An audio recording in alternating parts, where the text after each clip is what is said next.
আমরা যে ভাগবত পাদপীঠে এসেছি, হরে কৃষ্ণ, যারা এসছেন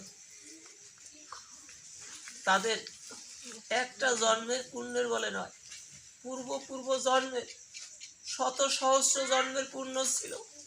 কারো ভাগ্যে যদি শত সহস্র জন্মের পুণ্য থাকে, তার মনটা ভাগবত কথা শ্রবণ করার মতো লালসা তার ভিতর জাগ্রত হয়। হরি কথা কৃষ্ণ কথা শ্রবণের লালসা তার ভিতর জাগ্রত হয়। এজন্য আপনাদের এক জন্মের পুণ্যের ফলে এখানে আসেননি, পূর্ব শত সহস্র জন্মের পুণ্যের ফলে আজকে আপনার মনটা এখানে প্রস্তুত হয়েছে হরি কথা কৃষ্ণ কথা ভাগবত কথা শোনার জন্য। কেন? এ শুনলেই বা কি হবে? প্রশ্ন আসতে পারে, আমি ভাগবত কথা কেন শ্রবণ করব? ভাগবত কথা শ্রবণ করলে আমার বেনিফিটটা, এটা ভাগবতেই বলে দিয়েছে, ভক্তিশাস্ত্র ভাগবত সার করো অবিরত শ্রবণম মঙ্গলম। হরিকথা অর্থাৎ ভাগবত কথা শুনলেই আপনার মঙ্গল হবে। ভাগবত কথা শুনলে, ভাগবত কথা কি কৃষ্ণ কথা না? কৃষ্ণ কথা। এই কৃষ্ণ কথা যখন আপনি এই যে পরিমণ্ডলের ভিতরে যত সময় আছেন, এই কৃষ্ণ কথা আপনার কর্ণের ভিতর দিয়ে যখন কি হবে, এই কর্ণের ভিতর দিয়ে আপনার আস্তে আস্তে মরমে পশিবে। কর্ণের ভিতর দিয়ে মরমে পশিল রে আকুল করিল মনপ্রাণ, শ্রীমতী রাধারানী বলে গেছে। কে শোনালো মোরে শ্যামনাম, কর্ণের ভিতর দিয়া মরমে পশিল রে আকুল করিল মনপ্রাণ। এই কৃষ্ণ কথা হরি কথা যখন আপনি শ্রবণ করতেছেন, এই শ্রবণ ইন্দ্র দিয়ে যখন ভিতরে প্রবেশ করবে, ভিতরে প্রবেশ করলে কি হবে? মানুষের ভিতরে থাকে এক জন্মের নয়, পূর্ব জন্মের পাপ সঞ্চিত থাকে। ভগবান বললেন যে অর্থাৎ নাম আর নামই তো অভেদ, কৃষ্ণ নাম আর নামই অভেদ। এই নামের মধ্যে দিয়া কৃষ্ণ কি করবে? আপনার ভিতরে প্রবেশ করবে, প্রবেশ করে পূর্ব জন্মে যদি কোনো পাপ থাকে ও নিমিষে সেই পাপ দূরীভূত হয়ে যাবে।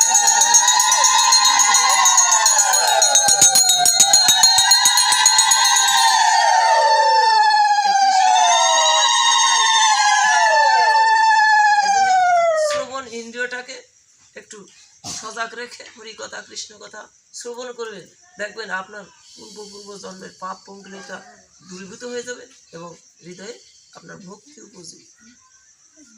এই ভাগবত কথা কেন শ্রবণ করছি? আরো মহিমা আছে, ভাগবত কথা শ্রবণের কীর্তনের মহিমা আছে। এই জগৎ সংসার দেখেন, আমরা যে অর্থবিত্ত বিষয় বৈভব আমরা নিয়ে মেতে আসি, আমরা সকলেই চাচ্ছি আমার একটা বাড়ি হোক, গাড়ি হোক, আমার বিষয় হোক, বৈভব হোক, ব্যাংক ব্যালেন্স হোক, অনেক কিছু প্রয়োজন। আমার প্রয়োজন কিনা কেউ কি বলতে পারবে যে না আমার এগুলি প্রয়োজন না? আমিও বলি না, তাহলে এগুলি প্রয়োজন। হরে কৃষ্ণ, এই প্রয়োজন মনে করি। এই প্রয়োজনটা কত সময় পর্যন্ত? যতদিন এই লীলাভূমিতে আসি, কেউ 60 বছর, কেউ 70 বছর, কেউ 80 বছর, ততদিন পর্যন্ত প্রয়োজন রাধে রাধে হয়ে গেল। এই টাইমটা ওভার হয়ে গেলে দেখবেন যে সব প্রয়োজন মিটে যাবে। এই যে বিষয়বৃত্ত বৈভব যা কিছু আমরা সংগ্রহ করি, সারাদিন কঠোর পরিশ্রম করি কিনা?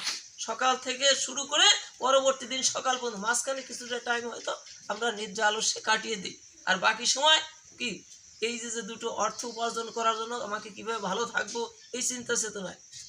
আমরা কি সুখে থাকতে চাই না? সবাই সুখে থাকতে চাই না? কিন্তু সুখে থাকতে চাই, আমার জীবনে কি দুঃখকে এড়াতে পারি না। হরে কৃষ্ণ, চাই সুখ কিন্তু এড়াতে পারি না দুঃখকে। সুখ চাই, আসে উল্টোটা, দুঃখটা আসছে। আমি যতই চেষ্টা করি দুঃখকে আমি এড়াইতে পারছি না, কিন্তু ওটা তো আমি চাই নাই কখনো। যাচ্ছি তো, যেটা চাই নাই সেটা এসে যাচ্ছে, আর যেটা চাচ্ছি সেটা আসছে না। কারণ কি? বলে যে ওইটা তুমি ওইভাবে চাইলে হবে না, ওইটা তোমার আসবে, ওই সুখটা আসবে কখন? তুমি এটা চাইলেও পাবে না। এই সুখ চাইতে হলে কি করতে হবে? একমাত্র ভগবানের চরণে যদি তুমি আশ্রয় গ্রহণ করতে পারো, আশ্রয় লইয়া ভজে তারে কৃষ্ণ নাহিতা যে, আর সব মরে অকারণ। হরে কৃষ্ণ, আপনি ভগবানের চরণে আশ্রয় গ্রহণ করুন, আপনি স্বল্প পরিশ্রমেও গোবিন্দ আপনাকে অনেক সুখ রাখবে। রাধে রাধে হরি বল। সারাদিন কঠোর পরিশ্রম করছেন ভগবানকে বিস্মরণ হয়ে, ভগবান বললো যে না, কৃষ্ণ ভুলি যেই জীব অনাদি বহির্মুখ, অতএব মায়া তারে দেয় সংসার দুঃখ। কৃষ্ণকে ভুলে বিস্মরণ হয়ে আপনি সংসার করছেন, দেখবেন আপনার দুঃখে যতই আপনি অর্থ থাক বৃত্ত থাক, কিন্তু আপনার দুঃখের সমাপ্তি ঘটছে না। দুঃখের পরিণতি ঘটতে হলে কি করতে হবে?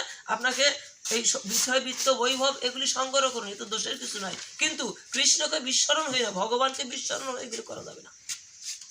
এই যে দেখেন না, এই যে এর আগে যেটা ইসে করলো গৌরচন্দ্রিকায় সেন শিবানন্দের কথা বলা হলো, রায় ভবানন্দের কথা, এরা বড় বড় জমিদার ছিল, এদের অর্থবিত্তর কোনো অভাব ছিল না, বিশাল জমিদার ছিল, টাকা পয়সা। এই যে রূপ গোস্বামী এত স্বর্ণ ছিল যে স্বর্ণ সে তার এই যে নৌকা ভরে ভরে বিক্রি করতে হতো, এত বড় এত বিষয় বৃত্তের মালিক। কিন্তু ওইগুলি থাকলেই ওর প্রতি তার কোনো মোহ ছিল না, মোহ ছিল একমাত্র ভগবান। অর্থাৎ যখন শ্রীমান গৌর হরি রূপ দর্শন করলো, গৌর চরণে নিজেকে সঁপে দিয়ে বললো বিষয় বৈভব যা আছে এগুলি তো আমার নয়, অর্থাৎ এগুলি সবই ভগবান দিয়েছে, ভগবানের তা ভগবান দিয়েছে, আমরা শুধু প্রহরী মাত্র, রক্ষক হয়ে থাকুক, এগুলি